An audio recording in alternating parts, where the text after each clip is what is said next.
Hola, bienvenidos a un nuevo tutorial de FET. En este caso vamos a resolver un problema de inducción magnética donde vamos a tratar la aplicación de la ley de Faraday para inducción. Queremos que aprendas el cálculo del flujo de una bobina circular que gira en torno a un eje debido a un campo perpendicular a su eje de giro y cómo calcular una fuerza electromotriz inducida que se genera en la espira dando lugar a una corriente de circulación a su través.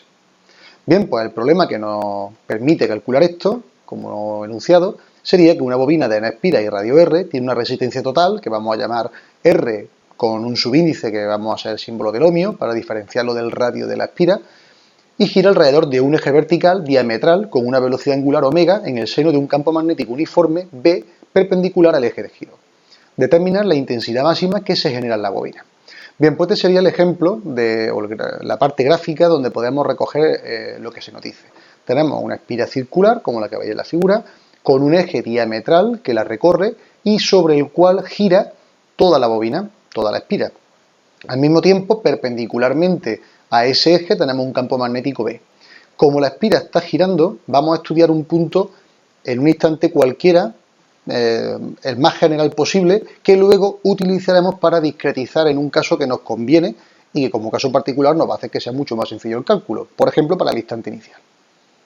Bien, pues el flujo que se produce a través de la bobina debido al número de líneas de campo que atraviesan sería el que aparece aquí, que es el flujo igual al número de espiras, n, por el producto escalar del campo magnético por el vector de superficie.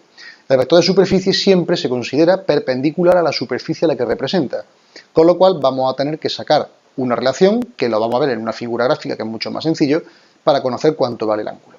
Bien, pues el gráfico lo tendríamos aquí. Si tenemos un campo magnético B, que es el que aparece aquí, estaría alojado paralelo al eje Y en su sentido positivo. Tendríamos una velocidad angular omega que se mueve sobre el eje Z positivo y tendríamos la espira acoplada sobre un plano que hemos definido que está su vector representativo perpendicular hacia el X negativo, pero girado un ángulo correspondiente al producto de una velocidad angular por el tiempo. De tal manera que el espacio angular que definiría este ángulo se va a expresar como omega por t.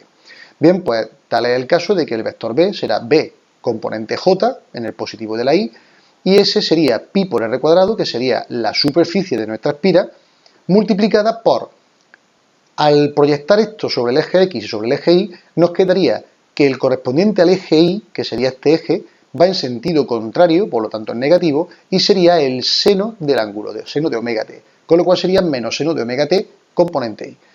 Al mismo tiempo, en la componente J será positiva porque se dirige hacia la Y positiva, pero será afectada de la componente del coseno.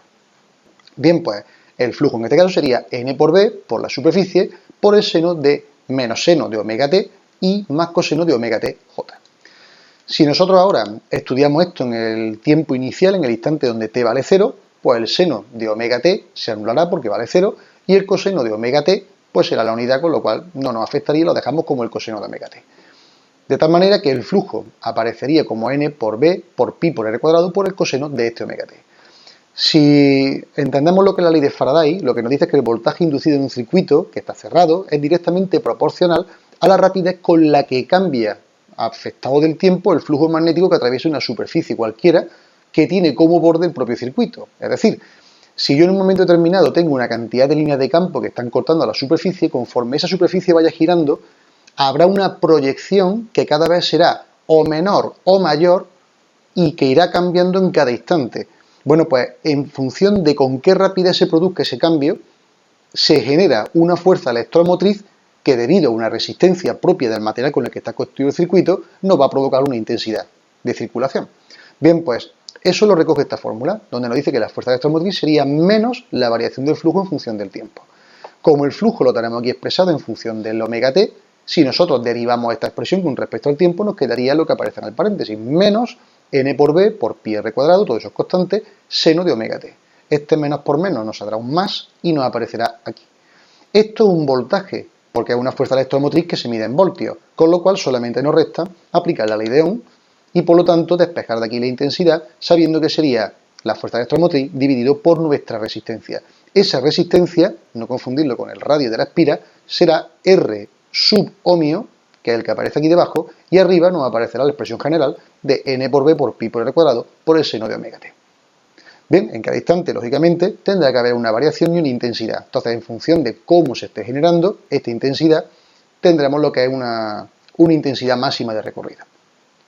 Bien, pues hasta aquí este problema de inducción magnética, que espero que haya sido de vuestro interés. Recordaros que en la página principal, fdt.es, podéis encontrar problemas y teorías relacionados con este y con otros campos organizados por categorías. Muchas gracias por vuestra atención y esperamos veros por aquí pronto.